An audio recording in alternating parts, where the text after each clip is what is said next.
નમસ્તે શિવરામભાઈ. નમસ્કાર સર. શિવરામભાઈ, તમને જે છે એ મોઢામાં સતત ચાંદા પડતા, પેટમાં ગેસ અને કબજિયાત અને ગરમીની પ્રકૃતિ હતી, તો આ સમસ્યા તમને કેટલા વર્ષથી હતી? સાહેબ 4-5 વર્ષથી મને આ પ્રોબ્લેમ હતો. બરાબર, 4-5 વર્ષથી આ પ્રોબ્લેમ હતો. બરાબર. એના માટે તમને જે છે એ કેટલા ડૉક્ટર્સ અલગ અલગ બતાવ્યા હશે? ઘણા બધા ડૉક્ટર સાહેબ, જે ગેસ્ટ્રોલોજીસ્ટ છે મેં 8-10 ડૉક્ટર સારા રાજકોટ, અમદાવાદ, સુરેન્દ્રનગર, ભાવનગર બતાવેલું છે. પણ કોઈ દવા આપે તો દવા લઉં ત્યાં સુધી સારું રહે, પણ પછી પાછો એને પ્રોબ્લેમ થઈ જતો. પછી તમે બીજા આયુર્વેદિક ને સામાન્ય ચાલુ ડૉક્ટરો કેટલા બદલાવ્યા? આયુર્વેદિકમાં 4-5 જગ્યાએ બતાવ્યું તો અમરેલી છે, ભાવનગર છે, પછી ગામડે 2-3 ડૉક્ટરો હતા, ત્યાં કોઈના કહેવાથી ત્યાં જતો હું, પણ કોઈ રિઝલ્ટ નહોતું મળ્યું. બરાબર. અને ટૂંકમાં તમે 8 થી 10 ગેસ્ટ્રોએન્ટરોલોજીસ્ટ પાસે બતાવ્યું, સુરત, અમદાવાદ, ભાવનગર, આટલા બધા મોટા સિટીમાં ગેસ્ટ્રોએન્ટરોલોજીસ્ટને બતાવ્યું, તો શું આમ દવા શું આપતા? બહુ તકલીફ થઈ જતી? શું રિપોર્ટ લોકો બધા એન્ડોસ્કોપી ને એવું બધું, ગેલેનોસ્કોપી ને એવું બધું કરતા અને રિપોર્ટ જોઈને દવા આપતા કે આ પ્રોબ્લેમ છે આમ. પણ હું આમ લઉં એટલે કદાચ થોડોક ટાઈમ એનો ઓલું હોય ત્યાં સુધી સારું થતું, પણ પછી પાછી એ જ પોઝિશન થઈ જતી એમ. તો આટલા બધા ડોક્ટરો બદલ્યા છો તો બહુ ખર્ચો થતો? હા સાહેબ, બહુ ખર્ચો થયો. અને સાથે હેરાનગતિ વધારે, ટ્રાવેલિંગ બી એટલું થતું હતું અને તોય પાછું કોઈ રિઝલ્ટ નહોતું મળતું સાહેબ. અમે નાના ગામડામાં રહીએ છીએ, ત્યાંથી મોટા સિટીમાં જવામાં રાત્રે નીકળવું પડતું, સવારે પહોંચતા, અને એ રીતે બધી અમે ટ્રીટમેન્ટ કરાવેલી. કયું ગામ તમારું ભાઈ? બોટાદ સાહેબ. બોટાદની બાજુમાં ગામ છે કુંભારા, પણ આ બોટાદ તાલુકો, જિલ્લો બોટાદ અમારો. બરાબર. તો પછી તમને આપણી સંજીવની હોસ્પિટલની ખબર કઈ રીતે પડી? મેં સાહેબ ફેસબુકના માધ્યમથી, યુટ્યુબના માધ્યમથી તમારા વિડીયો જોયા અને મને તમારા રેન્કિંગ ને બધું જોયું. પછી મને એવું લાગ્યું કે ભલે ગાંધીધામ તો બહુ દૂર છે આપણાથી, પણ આ બધું જોતા એવું લાગ્યું કે એક વખત સાહેબને મળવું પડે એમ. સરસ. એક વખત તમે મળ્યા, આજથી આપણે 14 દિવસ પહેલા મળ્યા હતા. હાજી. અને આપણે તમારી મોઢામાં ચાંદાની દવાઓ આપી હતી. કેટલો ફરક લાગે તમને? તમે સાહેબ 7 દિવસની દવા આપી હતી ને, એ દવા લીધા પછી મને 80% ઉપર ફરક છે. કે દવા લીધી પછી ચાંદા તો હજુ પડ્યા જ નથી. અને આમ તો સાહેબ ખાવામાં તમે જે ચરી કીધી હતી, મેં 50% ચરી નથી રાખી, કારણ કે બહાર જવાનું આ તેમ, પણ છતાં નથી. અને મને એવું છે 100% કે હું મટી જ જશે એમ.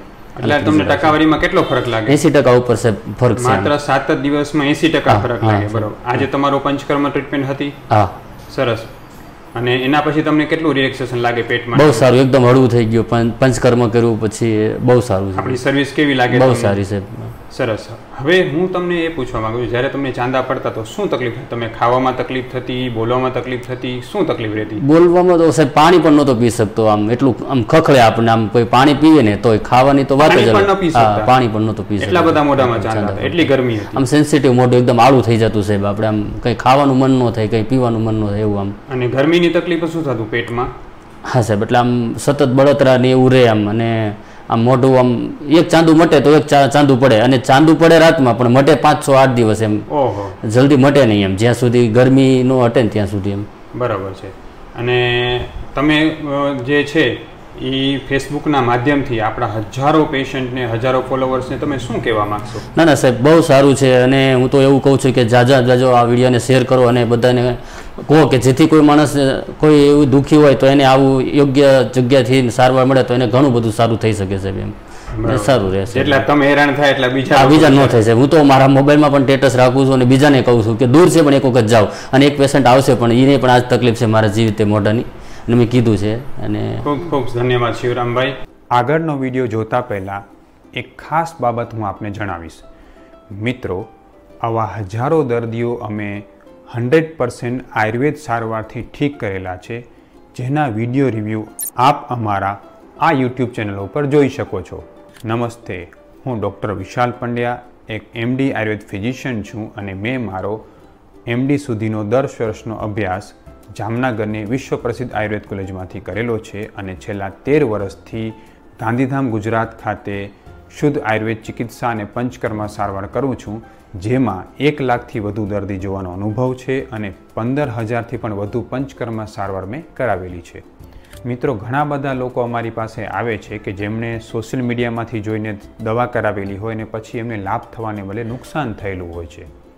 આવું ન થાય અને સાચી આયુર્વેદ સારવાર એમને મળે, એના માટે આજે હું એક ખાસ બાબત તમને ઉદાહરણથી સમજાવવા માગું છું.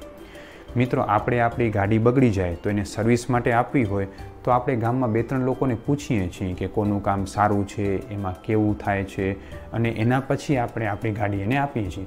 તો જરા વિચાર તો કરો, જ્યારે આપણા શરીરમાં કોઈ બીમારી આવે તો આટલું કિંમતી શરીર શું ગમે તેને આપણે સોંપી દઈએ ચિકિત્સા કરવા માટે? નહીં. કોઈ પણ જગ્યાએ તમે આયુર્વેદ સારવાર કરાવો તો આ 3 બાબતો ખાસ ધ્યાન રાખો. સૌથી પહેલું, ડૉક્ટરની ડિગ્રી જોઈને જ સારવાર કરાવો. મિત્રો, આજકાલ સમાજમાં એવા ઘણા બધા લેભાગુ તત્વો છે કે જે લોકો પાસે આયુર્વેદની ઓથેન્ટિક ડિગ્રી નથી અને સારવાર કરતા હોય છે, અને એમાં ઘણી વખતે સ્ટીરોઇડ અને પેનકિલરનો ભૂકો મિક્સ કરીને પેશન્ટને ખવડાવતા હોય છે, અને એનાથી પેશન્ટની કિડની ફેલ થાય છે અને આયુર્વેદનું નામ ખરાબ થાય છે. બીજું, મિત્રો, જો તમે આયુર્વેદ ડૉક્ટર પાસે દવા કરાવતા હો તો એ ખાસ જુઓ કે દવા ગરમ કે ઠંડી ન પડે. ઘણા બધા પેશન્ટ અમારી પાસે આવતા હોય છે અને એ ફરિયાદ કરતા હોય છે કે સાહેબ, અમે આયુર્વેદ દવા ફલાણી જગ્યાએ કરાવી અને અમને ગરમ પડી. આયુર્વેદના મહર્ષિ ચરકે 5000 વર્ષ પહેલાં 10,000થી પણ વધુ શ્લોક સાથે આખી સંહિતા રચી છે, જેમાં લખ્યું છે યો અન્યમ ન ઉદીર્યેત, એટલે કે એ જ ચિકિત્સા સાચી છે કે જે કરવા પછી બીજા કોઈ રોગો ઉત્પન્ન ન કરે, જેની કોઈ આડઅસર ન થાય. અમે અહીંયા તમારી દવા કરતી વખતે આ ખાસ બાબતનું ધ્યાન રાખીએ છીએ કે તમને કોઈ દવા ઠંડી કે ગરમ ન પડે, એટલે કે તમારી પ્રકૃતિ એટલે કે તાસીર અનુસાર જ અમે દવા કરીએ છીએ. ત્રીજી બાબત, મિત્રો, પંચકર્મ શબ્દ બહુ જ કોમન થઈ ગયો છે. કોઈ પણ ગૂગલ કરશે ને જોશે એટલે દેખાશે કે લોકો ઉલટી કરતા હોય, ઝાડા કરતા હોય. પેશન્ટ પણ અમારી પાસે આવીને ડરતા બોલતા હોય છે કે સાહેબ, તમે અમને ઝાડા કરાવશો, ઉલટી કરાવશો, અમને નબળાઈ આવી જશે. મિત્રો, પંચકર્મમાં ઘણી બધી સારવાર આવે છે, માત્ર ઝાડા ઉલટી નહીં.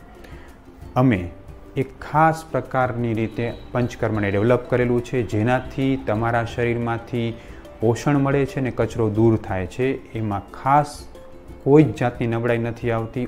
ઉલટાનું જેમ જેમ સારવાર થતી જાય છે તેમ તેમ શરીરમાં સ્ફૂર્તિ આવતી જાય છે.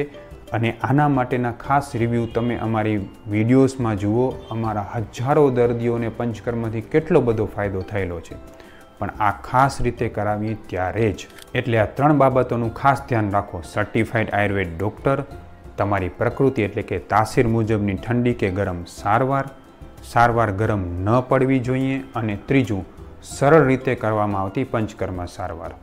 અમારી હોસ્પિટલ ગાંધીધામ ગુજરાત ખાતે છે, જ્યાં તમે રૂબરૂ આવી શકો છો, અથવા તો આ નંબર ઉપર તમે કોલ કરીને ઓનલાઈન કન્સલ્ટેશન પણ કરાવી શકો છો. અપોઇન્ટમેન્ટ લેવા માટે આ નંબર ઉપર આજે જ કોલ કરો, અથવા તો હાય લખીને વોટ્સએપ કરો, જેથી તમે અમને વધુ માહિતી આપી શકીએ. ઘરે ઘરે આયુર્વેદને પહોંચાડવા માટે અમારો આ વિડીયો ખાસ વધુને વધુ લોકો સુધી શેર કરો, જેથી લોકોને સાચી આયુર્વેદ ચિકિત્સા વિશે સમજ મળે.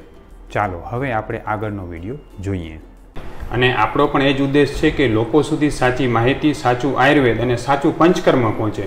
જો તમે એક વખત પણ પંચકર્મ કરાવ્યું ખાલી, તમને કેટલો સરસ ફરક લાગે. બહુ સરસ છે. મને એવું થયું કે ખરેખર હું તો એમ કહું છું, પંચકર્મ બધાને કરાવવું પડે છે. મહિને 15 દિવસે 2 મહિને એક વખત કરાવો ને તમારું બોડી એકદમ રિલેક્સ થઈ જાય. એમ બહુ સારું. આપણે અમુક ખર્ચા તો બહુ કરતા હોય ખોટા, પણ તો એનાથી કંઈ લાભ ન થતો હોય તો આ તો આપણી માટે બહુ સારું છે. કોઈને પ્રોબ્લેમ હોય તો પણ કરાવો, ન હોય ને તો એક વખત તો પંચકર્મ કરાવો. તમને એ કરાયા પછી થશે કે ના ખરેખર બહુ સારું છે. આપણે જે પંચકર્મ કરાવીએ છીએ ને શિવરામભાઈ, તદ્દન અલગ પ્રકારથી કરાવીએ છીએ. પેશન્ટને આરામથી ટ્રાવેલિંગ કરી શકે, આવી શકે, જઈ શકે, બધું હળવાશવાળું હોય છે. બહુ સરસ છે. સરસ. ધન્યવાદ Shivrambhai. Okay, thank you sir.